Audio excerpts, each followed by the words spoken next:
ਪਿਆਰੇ ਵਿਦਿਆਰਥੀਓ, ਪੰਜਾਬੀ ਦੀ ਜਮਾਤ ਵਿੱਚ ਤੁਹਾਡਾ ਇੱਕ ਵਾਰ ਫਿਰ ਤੋਂ ਸਭ ਦਾ ਸਵਾਗਤ ਹੈ। ਅੱਜ ਆਪਾਂ 7ਵੀਂ ਜਮਾਤ ਦੀ ਪੰਜਾਬੀ ਦੂਜੀ ਭਾਸ਼ਾ ਦਾ ਦੂਜਾ ਪਾਠ ਜੰਗਲਾਂ ਦੇ ਲਾਭ ਲੇਖ ਕਰਨ ਜਾ ਰਹੇ ਹਾਂ, ਜਿਸ ਦੇ ਲੇਖਕ ਬਲਵੰਤ ਗਾਰਗੀ ਜੀ ਹਨ। ਆਪਾਂ ਨਾਲ ਇਸ ਪਾਠ ਨੂੰ ਪੜ੍ਹਾਂਗੇ, ਭਾਵ ਰੀਡ ਕਰਾਂਗੇ ਅਤੇ ਨਾਲੋਂ ਨਾਲ ਇਸ ਨੂੰ ਸਮਝਣ ਦੀ ਕੋਸ਼ਿਸ਼ ਵੀ ਕਰਾਂਗੇ। ਚਲੋ ਆਓ ਫਿਰ ਸ਼ੁਰੂ ਕਰਦੇ ਹਾਂ। ਜੰਗਲਾਂ ਦੇ ਲਾਭ। ਜੰਗਲ ਕੁਦਰਤ ਦੀ ਬਹੁਤ ਵੱਡੀ ਦਾਤ ਹਨ। ਕਈ ਲੋਕ ਜਦੋਂ ਹਜ਼ਾਰਾਂ ਮੀਲਾਂ ਵਿੱਚ ਫੈਲੇ ਜੰਗਲਾਂ ਨੂੰ ਦੇਖਦੇ ਹਨ ਤਾਂ ਸੋਚਦੇ ਹਨ ਕਿ ਧਰਤੀ ਦੇ ਇੰਨੇ ਵੱਡੇ ਟੋਟੇ ਕਿਉਂ ਵਿਅਰਥ ਪਏ ਹਨ। ਇਹਨਾਂ ਦੀ ਥਾਂ ਵੱਡੇ ਵੱਡੇ ਸ਼ਹਿਰ ਵਸ ਸਕਦੇ ਹਨ, ਪਰ ਉਹਨਾਂ ਨੂੰ ਪਤਾ ਨਹੀਂ ਕਿ ਮਨੁੱਖ ਦੀ ਖੁਸ਼ਹਾਲੀ ਤੇ ਸੁੱਖ ਲਈ ਇਹ ਜੰਗਲ ਬਹੁਤ ਜ਼ਰੂਰੀ ਹਨ। ਜਿਸ ਤਰ੍ਹਾਂ ਕਿਸੇ ਵੱਡੇ ਸ਼ਹਿਰ ਦੀ ਸਿਹਤ ਲਈ ਬਾਗ ਅਤੇ ਤਲਾਅ ਹੋਣੇ ਜ਼ਰੂਰੀ ਹਨ, ਇਸੇ ਤਰ੍ਹਾਂ ਕਿਸੇ ਦੇਸ਼ ਦੀ ਸਿਹਤ ਲਈ ਜੰਗਲਾਂ ਦਾ ਹੋਣਾ ਬਹੁਤ ਜ਼ਰੂਰੀ ਹੈ। ਦੇਸ਼ ਦੇ ਸਰੀਰ ਵਿੱਚ ਜੰਗਲ ਵੱਡੇ ਫੇਫੜਿਆਂ ਵਾਂਗ ਹਨ। ਜਿਵੇਂ ਫੇਫੜੇ ਨਾ ਹੋਣ ਤਾਂ ਆਦਮੀ ਦਾ ਸਾਹ ਘੁੱਟਿਆ ਜਾਂਦਾ ਹੈ, ਇਸੇ ਤਰ੍ਹਾਂ ਜੇ ਜੰਗਲ ਨਾ ਹੋਣ ਤਾਂ ਦੇਸ਼ ਦਾ ਸਾਹ ਘੁੱਟਿਆ ਜਾਵੇ।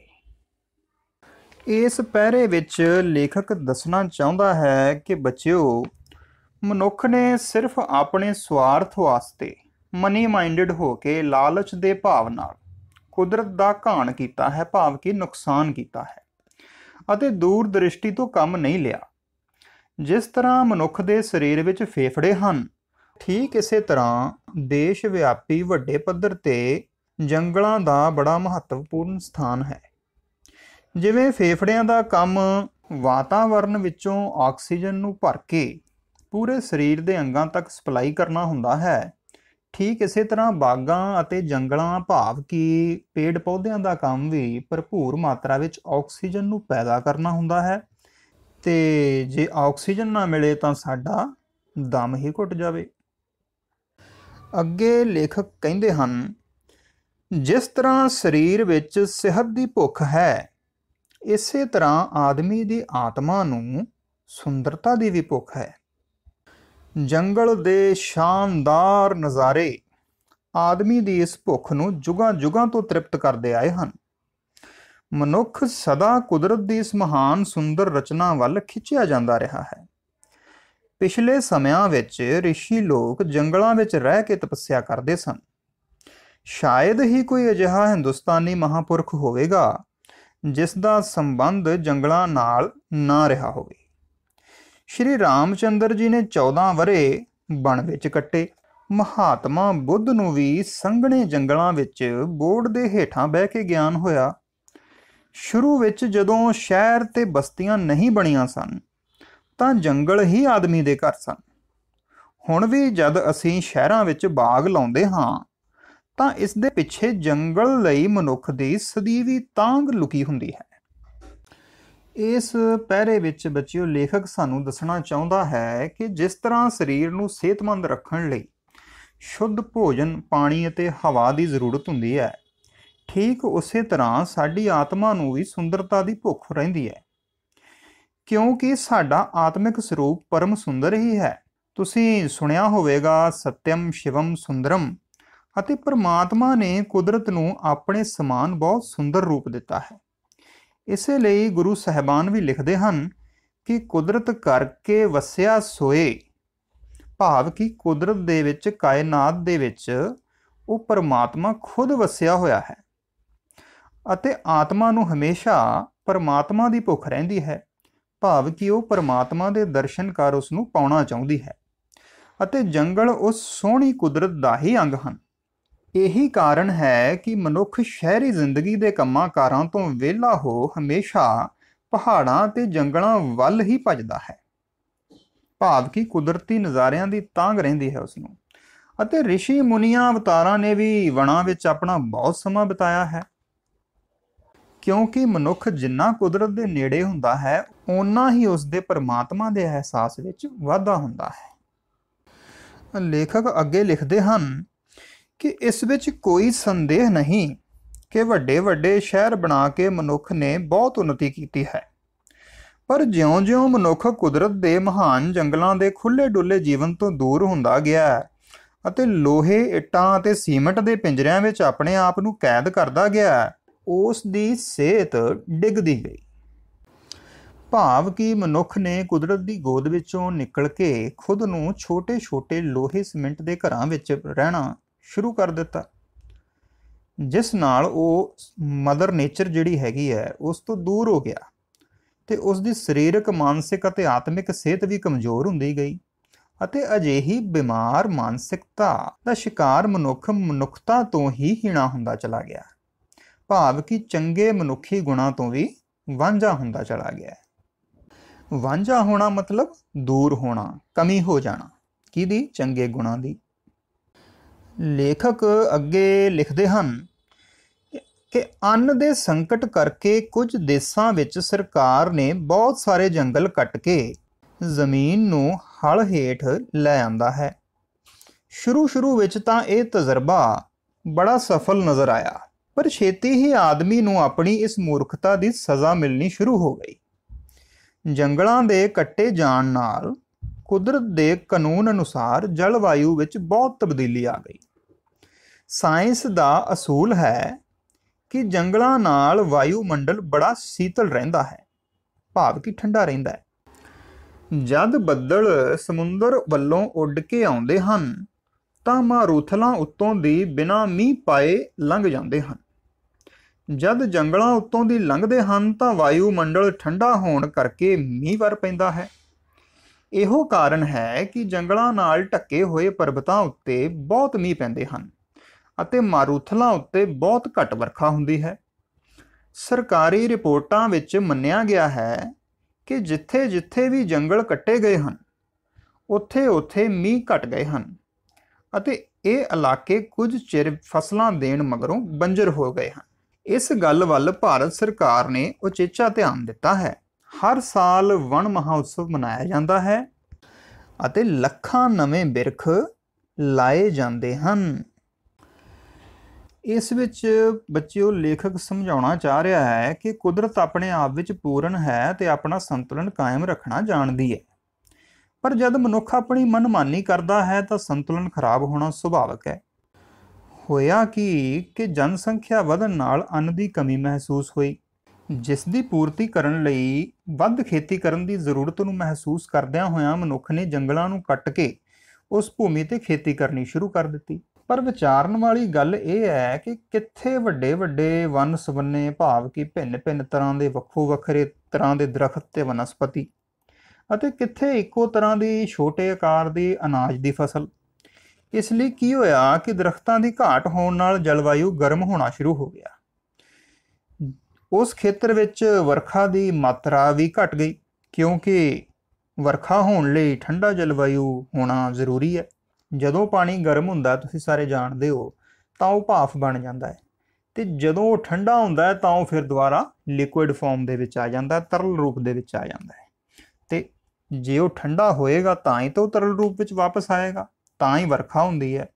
ਪਰ ਜੇ ਠੰਡਕ ਹੀ ਨਹੀਂ ਹੋਏਗੀ ਤਾਂ ਜੋ ਬੱਦਲਾਂ ਦੇ ਰੂਪ ਵਿੱਚ ਭਾਫ਼ ਬਣ ਕੇ ਉੱਪਰ ਉੱਡਿਆ ਪਾਣੀ ਹੈ, ਉਹ ਫਿਰ ਠੰਡਕ ਦੀ ਤਲਾਸ਼ ਦੇ ਵਿੱਚ ਅੱਗੇ ਲੰਘ ਜਾਏਗਾ।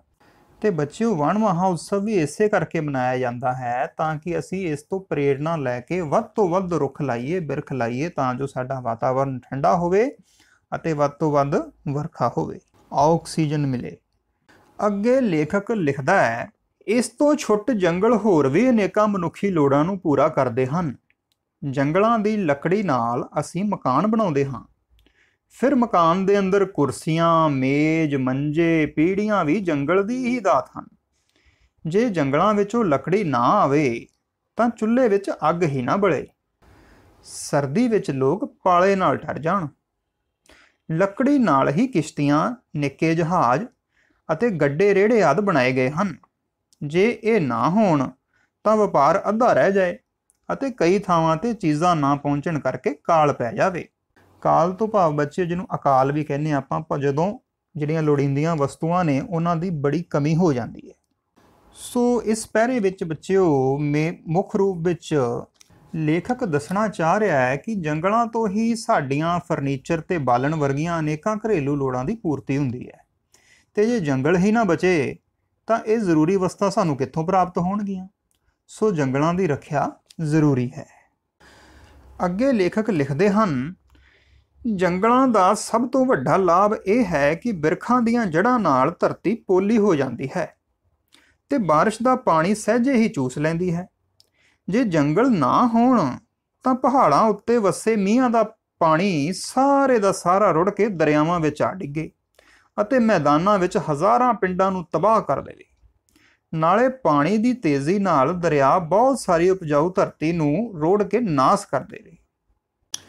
ਇਸ ਪਹਿਰੇ ਵਿੱਚ ਲੇਖਕ ਦੱਸਣਾ ਚਾਹੁੰਦਾ ਹੈ ਕਿ ਜੇ ਜੰਗਲ ਨਾ ਹੋਣ ਤਾਂ ਪਹਾੜੀ ਧਰਤੀ ਪਾਣੀ ਨਹੀਂ ਚੂਸੇਗੀ, ਤਾਂ ਸਾਰਾ ਪਾਣੀ ਬੜੇ ਵੇਗ ਨਾਲ ਭਾਵ ਤੇਜ਼ੀ ਨਾਲ ਦਰਿਆਵਾਂ ਵਿੱਚ ਆਵੇਗਾ ਤੇ ਹੜ੍ਹ ਭਾਵ ਬਾੜ ਆ ਜਾਣ ਨਾਲ ਦਰਿਆਵਾਂ ਨਦੀਆਂ ਲਾਗਲੇ ਅਨੇਕਾਂ ਪਿੰਡਾਂ ਦੇ ਪਿੰਡ ਤਬਾਹ ਹੋ ਜਾਣਗੇ। ਤੇ ਜੇ ਤੁਸੀਂ ਧਿਆਨ ਦਿਓ ਤਾਂ ਐਸਾ ਹੁਣ ਲਗਭਗ ਹਰ ਸਾਲ ਹੁੰਦਾ ਵੀ ਹੈ ਅਤੇ ਇਸ ਨਾਲ ਦਰਿਆਵਾਂ ਨੇੜੇ ਦੀ ਖੇਤੀ ਵਾਲੀ ਉਪਜਾਊ ਭੂਮੀ ਵੀ ਕਈ ਵਾਰ ਦਰਿਆਵਾਂ ਦੇ ਵਹਿਣ ਨਾਲ ਰੁੜ ਜਾਂਦੀ ਹੈ। ਅੱਗੇ ਲੇਖਕ ਲਿਖਦੇ ਹਨ ਕਿ ਪਹਿਲਾਂ ਪਿੰਡਾਂ ਵਿੱਚ ਰੁੱਖ ਲਾਉਣ ਦਾ ਬਹੁਤ ਰਿਵਾਜ ਸੀ ਅਤੇ ਰੁੱਖ ਨੂੰ ਕੱਟਣਾ ਪਾਪ ਸਮਝਿਆ ਜਾਂਦਾ ਸੀ। ਕਈ ਬਿਰਖਾਂ ਨੂੰ ਪੂਜਣ ਦੇ ਪਿੱਛੇ ਵੀ ਬਿਰਖ ਦੀ ਇਸ ਮਹੱਤਤਾ ਦਾ ਖਿਆਲ ਹੀ ਕੰਮ ਕਰਦਾ ਹੈ। ਪਿੱਛੇ ਜਿਹੇ ਲੋਕਾਂ ਵਿੱਚ ਬਿਰਖ ਲਾਉਣ ਦਾ ਰਿਵਾਜ ਘਟ ਗਿਆ ਅਤੇ ਆਪਣੀ ਲੋੜ ਪੂਰੀ ਕਰਨ ਲਈ ਲੋਕਾਂ ਨੇ ਲਾਗਲੀਆਂ ਪਹਾੜੀਆਂ ਤੋਂ ਲੱਕੜੀ ਮੰਗਵਾਉਣੀ ਸ਼ੁਰੂ ਕਰ ਦਿੱਤੀ। ਕਸ਼ਮੀਰ ਦੇ ਸੈਂਕੜੇ ਜੰਗਲ ਠੇਕੇ ਤੇ ਚੜ੍ਹ ਗਏ ਅਤੇ 20-25 ਸਾਲਾਂ ਦੇ ਅੰਦਰ ਅੰਦਰ ਬਹੁਤ ਸਾਰੀਆਂ ਪਹਾੜੀਆਂ ਨੰਗੀਆਂ ਹੋ ਗਈਆਂ। ਨਤੀਜਾ ਇਹ ਨਿਕਲਿਆ ਕਿ ਪੰਜਾਬ ਦੇ ਦਰਿਆਵਾਂ ਵਿੱਚ ਵਧੇਰੇ ਹੜ੍ਹ ਆਉਣ ਲੱਗ ਪਏ।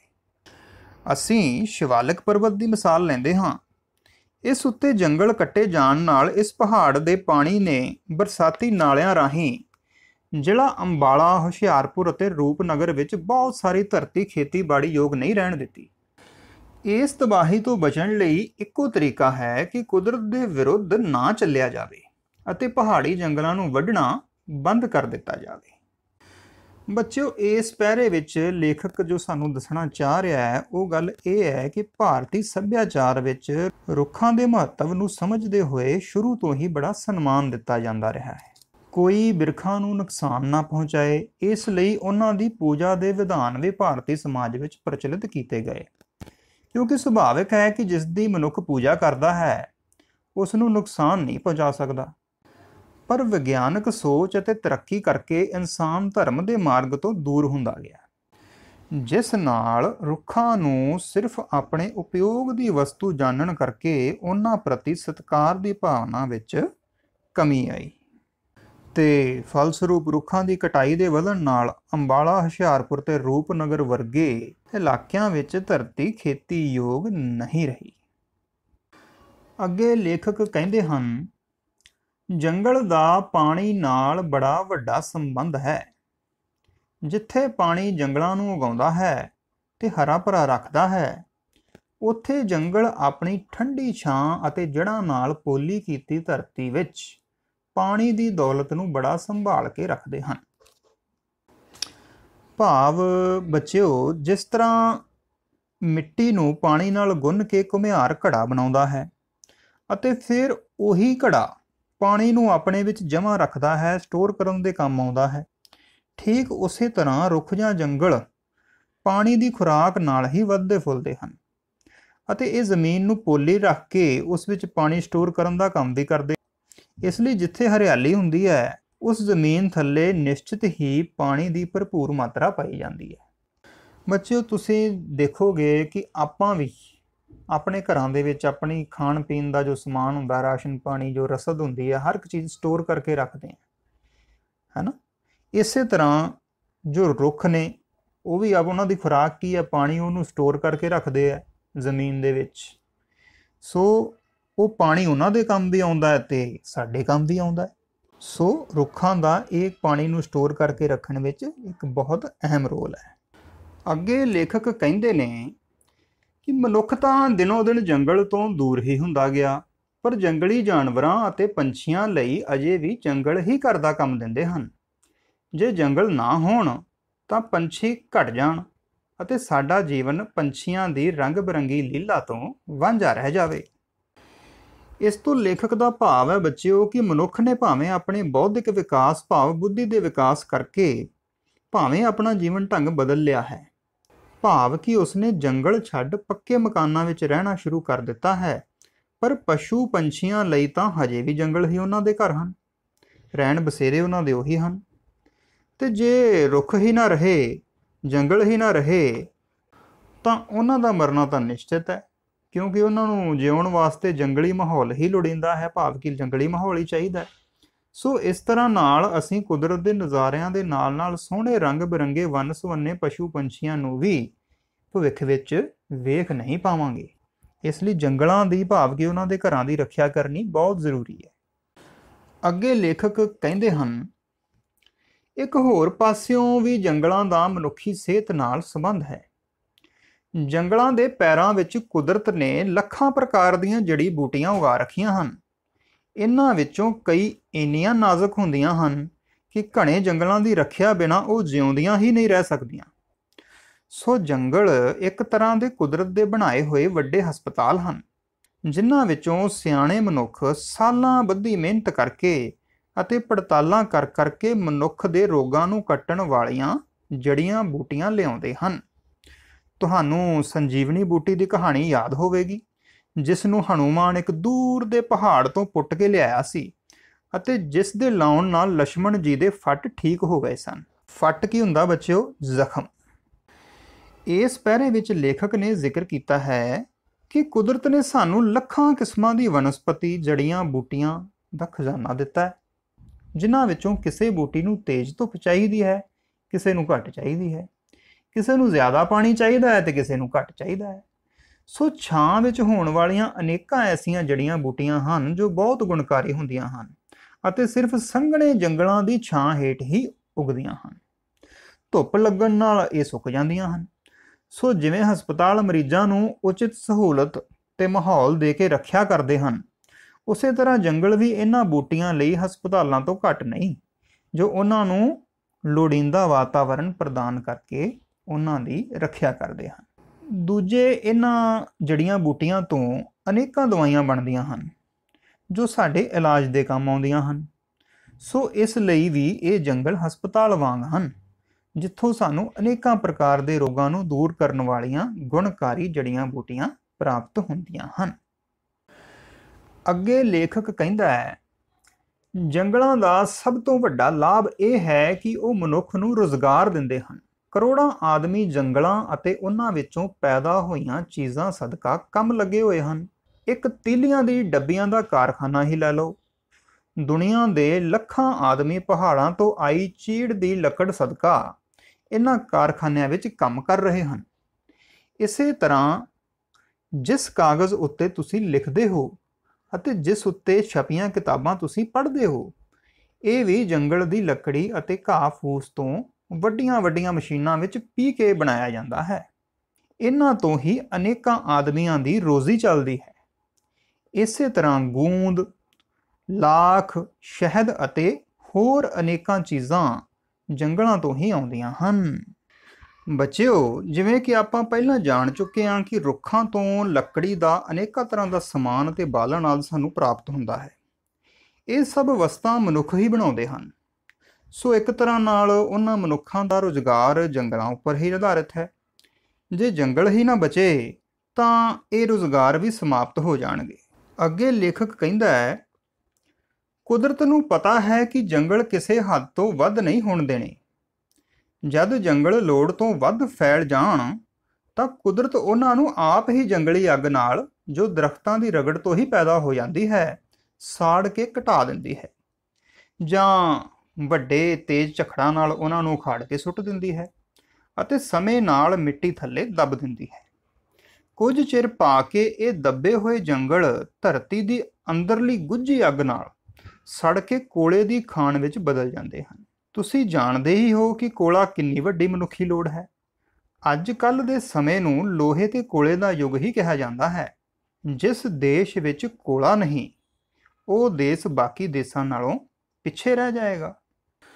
ਸੋ ਇਸ ਪਹਿਰੇ ਵਿੱਚ ਬੱਚਿਓ ਮੁੱਖ ਤੌਰ ਤੇ ਲੇਖਕ ਕੀ ਦੱਸਣਾ ਚਾਹ ਰਿਹਾ ਹੈ ਕਿ ਮਨੁੱਖ ਆਪਣੇ ਆਪ ਨੂੰ ਪਰਮਾਤਮਾ ਤੇ ਕੁਦਰਤ ਨਾਲੋਂ ਵੀ ਜ਼ਿਆਦਾ ਸਿਆਣਾ ਸਮਝਣ ਦੀ ਭੁੱਲ ਕਰਦਾ ਆਇਆ ਹੈ।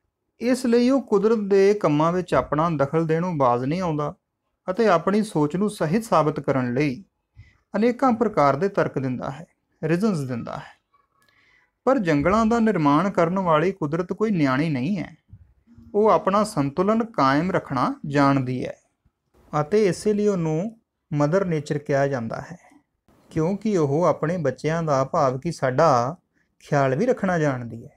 ਇਸੇ ਲਈ ਤਾਂ ਉਹ ਦਰਖਤਾਂ ਨੂੰ ਸਮੇਂ-ਸਮੇਂ 'ਤੇ ਭੂਮੀ ਥੱਲੇ ਦੱਬ ਕੇ, ਜਿਵੇਂ ਕਿ ਇਸ ਪਹਿਰੇ ਵਿੱਚ ਦੱਸਿਆ ਲੇਖਕ ਨੇ, ਕਿ ਕੋਲੇ ਦਾ ਰੂਪ ਦੇ ਦਿੰਦੀ ਹੈ ਅਤੇ ਕੋਲਾ ਸਾਡੇ ਕੰਮ ਆਉਂਦਾ ਬਾਲਣ ਦੇ ਰੂਪ ਦੇ ਵਿੱਚ, ਸਾਡੇ ਹੀ ਕੰਮ ਆਉਂਦਾ ਨਾ। ਸੋ ਕੁਦਰਤ ਹਰ ਇੱਕ ਚੀਜ਼ ਦਾ ਬੈਲੈਂਸ ਰੱਖਣਾ ਜਾਣਦੀ ਹੈ ਅਤੇ ਉਹ ਕਿਸੇ ਦੀ ਵੀ ਦਖਲ-ਅੰਦਾਜ਼ੀ ਆਪਣੇ ਕੰਮ ਦੇ ਵਿੱਚ ਪਸੰਦ ਨਹੀਂ ਕਰਦੀ। ਇਸ ਲਈ ਸਾਨੂੰ ਕੁਦਰਤ ਦੇ ਨਾਲ ਮਿਲ ਕੇ ਉਹਦੇ ਅਨੁਸਾਰ ਹੀ ਚੱਲਣ ਦਾ ਯਤਨ ਕਰਨਾ ਚਾਹੀਦਾ ਹੈ। ਅੱਗੇ ਅੰਤ ਵਿੱਚ ਕਵੀ ਕਹਿੰਦਾ ਹੈ ਕਿ ਜੰਗਲਾਂ ਦੀ ਮਹੱਤਤਾ ਨੂੰ ਸਾਹਮਣੇ ਰੱਖ ਕੇ ਸਾਡੇ ਕਵੀਆਂ ਨੇ ਸਾਡੀਆਂ ਕਿੱਕਰਾਂ, ਬੇਰੀਆਂ ਅਤੇ ਸਾਡੇ ਪਿੱਪਲਾਂ ਤੇ ਬੋਹੜਾਂ ਦੇ ਗੁਣ ਗਾਏ ਹਨ ਅਤੇ ਉਹਨਾਂ ਦੀ ਰੱਖਿਆ ਲਈ ਮਿੱਠੇ ਗੀਤ ਲਿਖੇ ਹਨ।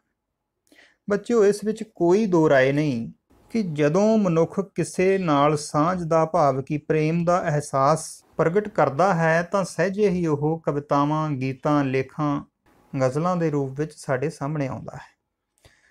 ਅਤੇ ਇਸ ਦੀ ਇੱਕ ਉਦਾਹਰਣ ਤੁਹਾਨੂੰ ਮੈਂ ਜ਼ਰੂਰ ਦੱਸਣਾ ਚਾਹਾਂਗਾ। ਇੱਕ ਸ਼ਿਵ ਕੁਮਾਰ ਬਟਾਲਵੀ ਨਾਮ ਦੇ ਬਹੁਤ ਹੀ ਉੱਘੇ ਕਵੀ ਹੋਏ ਹਨ, ਜਿਨ੍ਹਾਂ ਨੇ ਅਨੇਕਾਂ ਕਵਿਤਾਵਾਂ, ਗਜ਼ਲਾਂ ਲਿਖੀਆਂ ਹਨ। ਉਹਨਾਂ ਨੇ ਰੁੱਖਾਂ ਨਾਲ ਮਨੁੱਖੀ ਰਿਸ਼ਤਿਆਂ ਦੀ ਤੁਲਨਾ ਕਰਦੇ ਹੋਏ ਉਹਨਾਂ ਦੇ ਮਹੱਤਵ ਨੂੰ ਦਰਸਾਇਆ ਹੈ।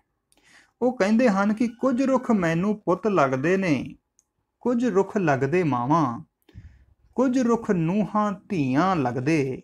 ਇਹ ਬੱਚਿਓ ਕਵਿਤਾ ਤਾਂ ਵੈਸੇ ਬਹੁਤ ਲੰਮੀ ਆ, ਪਰ ਅੰਤ ਦੇ ਵਿੱਚ ਉਹ ਲਿਖਦੇ ਹਨ ਕਿ ਰੁੱਖ ਤਾਂ ਮੇਰੀ ਮਾਂ ਵਰਗੇ ਨੇ, ਜਿਉਣ ਰੁੱਖਾਂ ਦੀਆਂ ਛਾਵਾਂ। ਭਾਵ ਕਿ ਕਵੀ ਨੇ ਰੁੱਖਾਂ ਨਾਲ ਸਾਰੇ ਰਿਸ਼ਤੇ, ਰੁੱਖਾਂ ਨੂੰ ਹੀ ਆਪਣੇ ਭੈਣ ਭਰਾ, ਮਾਂ, ਮਿੱਤਰ, ਦੋਸਤ, ਪਿਤਾ, ਦਾਦੀ, ਨਾਨੀ ਸਭ ਮੰਨਿਆ ਹੈ, ਕਿਉਂਕਿ ਉਸ ਨੂੰ ਰੁੱਖਾਂ ਕੋਲੋਂ ਉਸ ਤਰ੍ਹਾਂ ਦਾ ਪਿਆਰ ਮਿਲਦਾ ਹੋਇਆ ਮਹਿਸੂਸ ਹੋਇਆ ਹੈ। ਇਹ ਮਹਿਸੂਸ ਕਰਨ ਦੀ ਗੱਲ ਹੈ। ਸੋ ਇਸ ਤਰ੍ਹਾਂ ਦੀਆਂ ਅਨੇਕਾਂ ਕਵਿਤਾਵਾਂ, ਗੀਤ ਜੋ ਹਨ ਉਹ ਸਾਡੇ ਕਵੀਆਂ ਨੇ, ਲੇਖਕਾਂ ਨੇ ਲਿਖੇ ਹਨ ਰੁੱਖਾਂ ਦੇ ਪ੍ਰਤੀ। ਸੋ ਮੈਨੂੰ ਉਮੀਦ ਹੈ ਕਿ ਇਸ ਪਾਠ ਤੋਂ ਤੁਹਾਨੂੰ ਰੁੱਖਾਂ, ਕੁਦਰਤ ਅਤੇ ਜੰਗਲਾਂ ਦੇ ਲਾਭ ਬਾਰੇ ਮੁੱਢਲੀ ਜਾਣਕਾਰੀ ਜ਼ਰੂਰ ਮਿਲੀ ਹੋਣੀ ਹੈ। ਪਰ ਫਿਰ ਵੀ ਜੇ ਤੁਹਾਡੇ ਮਨਾਂ ਵਿੱਚ ਕੋਈ ਪ੍ਰਸ਼ਨ ਹੋਵੇ ਤਾਂ ਤੁਸੀਂ ਇਸ ਵੀਡੀਓ ਦੇ ਕਮੈਂਟ ਬਾਕਸ ਵਿੱਚ ਜਾ ਕੇ ਆਪਣਾ ਪ੍ਰਸ਼ਨ ਟਾਈਪ ਕਰ ਦੇਣਾ। ਤੇ ਆਓ ਹੁਣ ਇਸ ਪਾਠ ਦਾ ਅਭਿਆਸ ਵੀ ਨਾਲੋਂ ਨਾਲ ਪੂਰਾ ਕਰ ਲਈਏ। ਪਹਿਲਾ ਪ੍ਰਸ਼ਨ ਹੈ, ਠੀਕ ਉੱਤਰ ਅੱਗੇ ਟਿਕ ਦਾ ਨਿਸ਼ਾਨ ਲਾਉਣਾ ਹੈ। ਪਹਿਲਾ ਹੈ, ਕਿਸੇ ਦੇਸ਼ ਦੀ ਸਿਹਤ ਲਈ ਕੀ ਜ਼ਰੂਰੀ ਹੈ? ਧਨ ਦੌਲਤ, ਜੰਗਲ ਜਾਂ ਜਨਸੰਖਿਆ? ਤਾਂ ਇਹਦਾ ਉੱਤਰ ਹੈ ਐੜਾ, ਜੰਗਲ। ਦੂਜਾ ਹੈ, ਪਹਿਲਾਂ ਪਿੰਡਾਂ ਵਿੱਚ ਕੀ ਰਿਵਾਜ ਹੁੰਦਾ ਸੀ? ਊੜਾ ਰੁੱਖ ਲਾਉਣ ਦਾ, ਐੜਾ ਕੋਠੀਆਂ ਪਾਉਣ ਦਾ, ਈੜੀ ਕਾਰਾਂ ਖਰੀਦਣ ਦਾ। ਤਾਂ ਇਹਦਾ ਉੱਤਰ ਹੈ ਊੜਾ, ਰੁੱਖ ਲਾਉਣ ਦਾ। ਤੀਜਾ, ਪਹਾੜੀਆਂ ਨੰਗੀਆਂ ਕਿਉਂ ਹੋ ਗਈਆਂ? ਹਨੇਰੀ ਨਾਲ, ਦਰਖਤ ਕੱਟਣ ਨਾਲ ਜਾਂ ਆਪਣੇ ਆਪ? ਬਿਲਕੁਲ, ਦਰਖਤ ਕੱਟਣ ਨਾਲ। ਚੌਥਾ, ਜੜੀਆਂ ਬੂਟੀਆਂ ਕਿੱਥੇ ਉੱਗਦੀਆਂ ਹਨ? ਜੰਗਲਾਂ ਵਿੱਚ, ਖੇਤਾਂ ਵਿੱਚ ਕਿ ਗਮਲਿਆਂ ਵਿੱਚ? ਹਾਂ, ਬਿਲਕੁਲ ਸਹੀ। ਇਹਦਾ ਉੱਤਰ ਹੈ ਊੜਾ, ਜੰਗਲਾਂ ਵਿੱਚ। ਅੱਗੇ ਹੈ ਛੋਟੇ ਉੱਤਰਾਂ ਵਾਲੇ ਪ੍ਰਸ਼ਨ। ਪਹਿਲਾ ਹੈ, ਜੰਗਲ ਕਿਉਂ ਜ਼ਰੂਰੀ ਹਨ? ਤਾਂ ਇਸ ਦਾ ਉੱਤਰ ਹੈ, ਮਨੁੱਖ ਦੀ ਖੁਸ਼ਹਾਲੀ, ਸੁੱਖ ਅਤੇ ਦੇਸ਼ ਦੀ ਸਿਹਤ ਲਈ ਜੰਗਲ ਜ਼ਰੂਰੀ ਹਨ। ਦੂਜਾ ਹੈ, ਅੰਨ ਦੇ ਸੰਕਟ ਦਾ ਜੰਗਲਾਂ 'ਤੇ ਕੀ ਅਸਰ ਹੋਇਆ? ਤਾਂ ਇਸ ਦਾ ਉੱਤਰ ਹੈ, ਅੰਨ ਦੇ ਸੰਕਟ ਕਰਕੇ ਖੇਤੀਯੋਗ ਜ਼ਮੀਨ ਤਿਆਰ ਕਰਨ ਲਈ ਬਹੁਤ ਸਾਰੇ ਜੰਗਲਾਂ ਨੂੰ ਕੱਟ ਦਿੱਤਾ ਗਿਆ। ਤੀਜਾ ਹੈ, ਮਾਰੂਥਲਾਂ ਵਿੱਚ ਵਰਖਾ ਘੱਟ ਕਿਉਂ ਹੁੰਦੀ ਹੈ? ਤਾਂ ਇਸ ਦਾ ਉੱਤਰ ਹੈ, ਮਾਰੂਥਲਾਂ ਵਿੱਚ ਰੁੱਖਾਂ ਦੀ ਅਣਹੋਂਦ ਕਰਕੇ ਗਰਮੀ ਜ਼ਿਆਦਾ ਹੋਣ ਕਾਰਨ ਵਰਖਾ ਘੱਟ ਹੁੰਦੀ ਹੈ। ਚੌਥਾ ਹੈ, ਜੰਗਲਾਂ ਦੀ ਲੱਕੜ ਕਿਹੜੀਆਂ ਲੋੜਾਂ ਪੂਰੀਆਂ ਕਰਦੀ ਹੈ?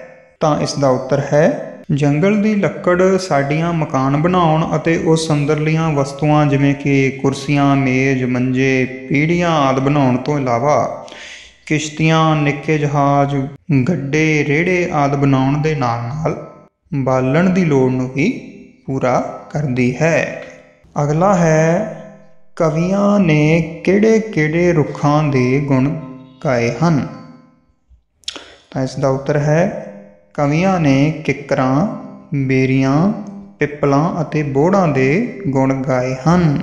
ਅੱਗੇ ਆ ਬੱਚਿਓ ਸੰਖੇਪ ਉੱਤਰਾਂ ਵਾਲੇ ਪ੍ਰਸ਼ਨ, ਜਿਨ੍ਹਾਂ ਵਿੱਚੋਂ ਪਹਿਲਾ ਹੈ, ਵੱਡੇ ਜੰਗਲਾਂ ਨੂੰ ਦੇਖ ਕੇ ਲੋਕ ਕੀ ਸੋਚਦੇ ਹਨ?